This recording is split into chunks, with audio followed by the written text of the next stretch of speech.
Hey guys, Mr.Relatable here.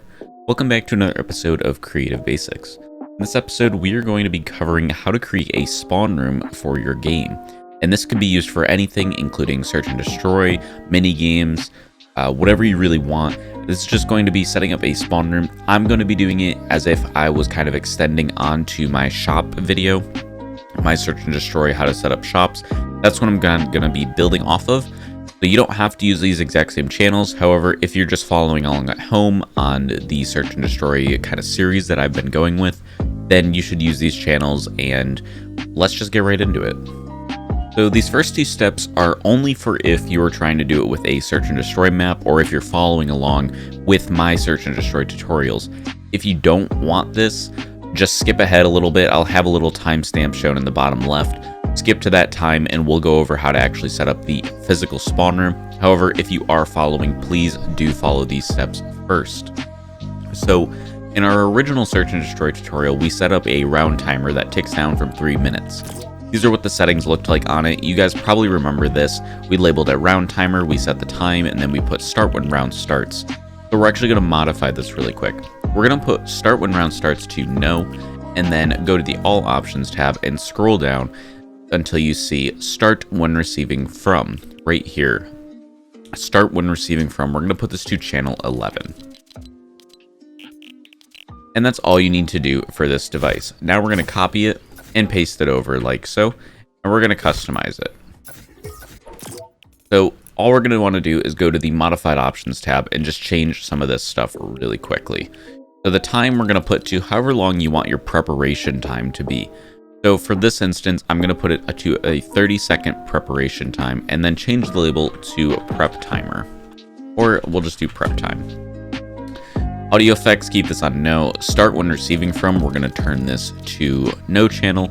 Stop when receiving from, we're going to put this to no channel. And then when completed, transmit on channel 11. And then the last thing we need to change here is go to the all options tab and put start when round starts to yes. So what's going to happen here is this is going to tick down from 30 seconds, and then when it's completed, we're going to set up some teleporters that teleport the player into the arena. And then as that happens, this timer, which we have set up to start when receiving from channel 11, this timer will start ticking down. This is the 3-minute timer for our round. But that's all you need to modify in terms of your previous settings. So let's just move on to the next step now. So the next thing that we're actually going to need to do here is start construction of our spawn rooms. So these are the two spawn rooms that I'm going to use for my example. This one's going to be for the attackers, and this one's going to be for the defenders. Just build them however you want, put whatever shops you want in it, do anything that you want. As you saw in my previous video, I kind of had my spawn room built up so it looked like they were kind of surrounded by rocks on either side, and it was kind of in like a forest. Well, that's what I did for mine. You can do whatever you want. For the sake of the video, I'm just making this 3x3 brick platform. But that's besides the point. The first thing we're going to want to do here is go into the devices tab, scroll all the way down, and you should see a mutator zone. Grab this and place it underneath your spawn. If you built your spawn on the ground and you can't place it underneath, simply just place it off to the side like so. However, it's best if you just place it underneath, as then you could just follow these exact numbers. So the first thing that we're going to want to change here is the width, depth, and height. We're going to all put these on 5, and the reason we're doing this is we want to 100% make sure that this blue box that we're seeing here encompasses your entire spawn room. Now, 5 might be a little too small for you, so just put it to whatever size would fit for you. Next thing, enable that game start. This is very, very, very important. We're going to want to put this on no. And then we should see here, enable when receiving from. Put this to channel 11. And then we should see disable when receiving from. We're going to put this to channel 20 because that's the only free channel I have. And then we should see on player entering zone, transmit onto channel 12. And that's all you need to set up for this one. We're going to need to set up one on the other side of the other spawn as well. So we're going to do the exact same thing. We're just going to scroll down. We're going to put this on 5, 5, 5. And then we should see enabling game start. No. Enable when receiving from channel 11, disable when receiving from channel 20, and then this one right here is going to be a little bit different. On player entering zone, transmit on. We're going to put this to channel 14 as opposed to 12. So make sure this is on channel 14. Now you should have something that looks like this. Make sure that these are not overlapping, by the way. You do not want these blue boxes to overlap one another. That's very, very, very important. But we'll move on to the next step now. So the next thing that we're going to need to do here is grab some triggers. You can either copy and paste one from your previous settings that we have set up, or you could just grab one from the devices menu, and we're just going to throw it down like so. And now we're going to want to have 4 of them. So I'm just going to space them out like so. So this first one right here, we're going to hit customize, and we're just going to go to the channels only tab. Makes it very easy when we're just looking at this sort of stuff. So what we're going to want to firstly do is trigger when receiving from. Put this to channel 11, and then when triggered, transmit on. We're going to put this to channel 20. Now this next one over here is going to trigger when receiving from channel 20 to the opposite, and then when triggered, transmit on channel 11. And now the only other thing we need to do for this one is go to the all options tab and put a 1-second delay. So what these two do here is pretty much with this mutator zone here, teleporters are set up so they can only teleport 2 players at once. So what happens is the timers are going to tick down, and then that's going to turn this mutator zone on, and then that's going to teleport the players. Now the problem, like I said, is that only 2 players can teleport at once, meaning that if there's more than 2 players, there's going to be some people stuck in this box and they can't really do anything. So what these 2 triggers do is they bounce back and forth to one another, and they turn on and off the mutator zone.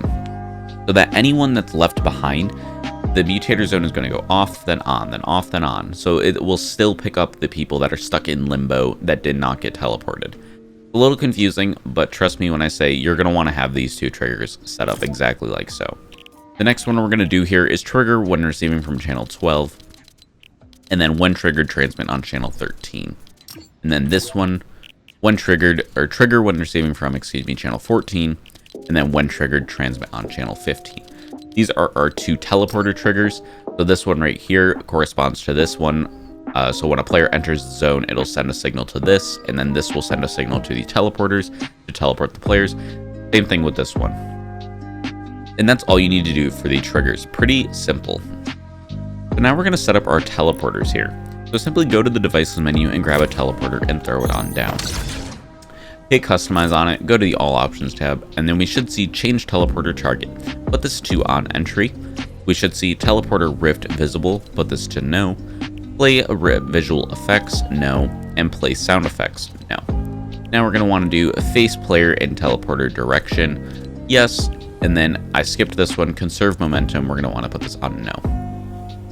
Scroll down and you should see teleport when receiving from. Put this to channel 12. And then disable when receiving from channel 13.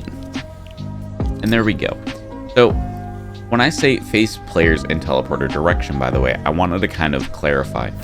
If you look at this teleporter, you kind of see this little white line sticking out of the teleporter. This big white line that's sticking out of it is the direction that it's facing. So if I get teleported, I would be looking this direction, and then I could run out into the battlefield. You want to just make sure that you're not facing the wrong direction, because you don't want players to be facing a wall when they spawn in. You want the players to be facing the corresponding correct direction. So grab this, copy it over, and paste it like so, and change a couple more settings.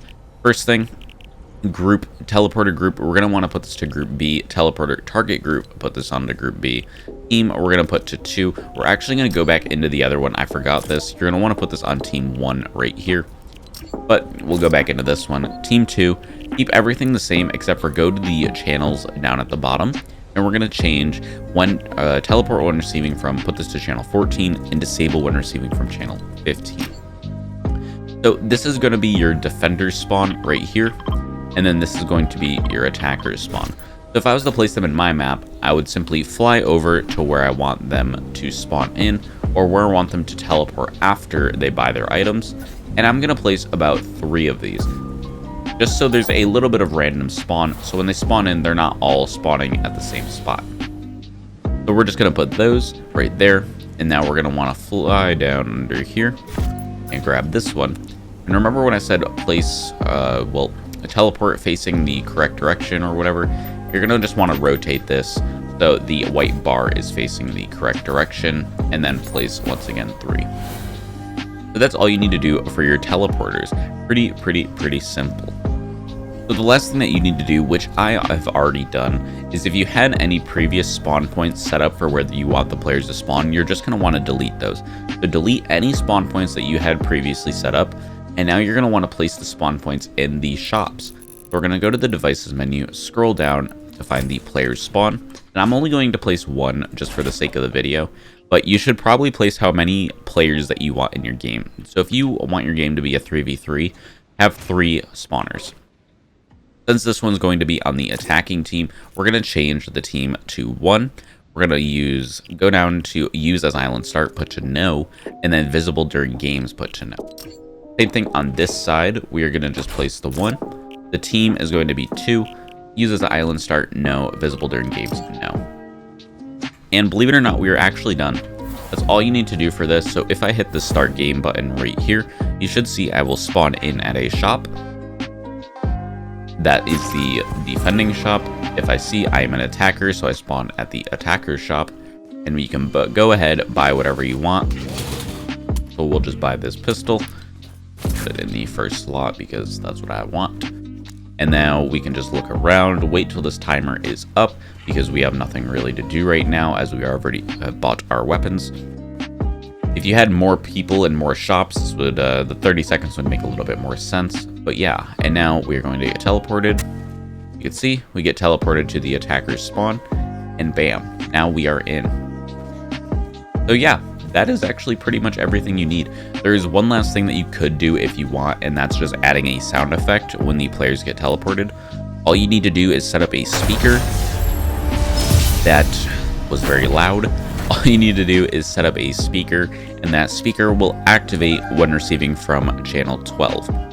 So that's pretty much it. If you guys do have any more questions, let me know. But for now, I will see you guys in the next one.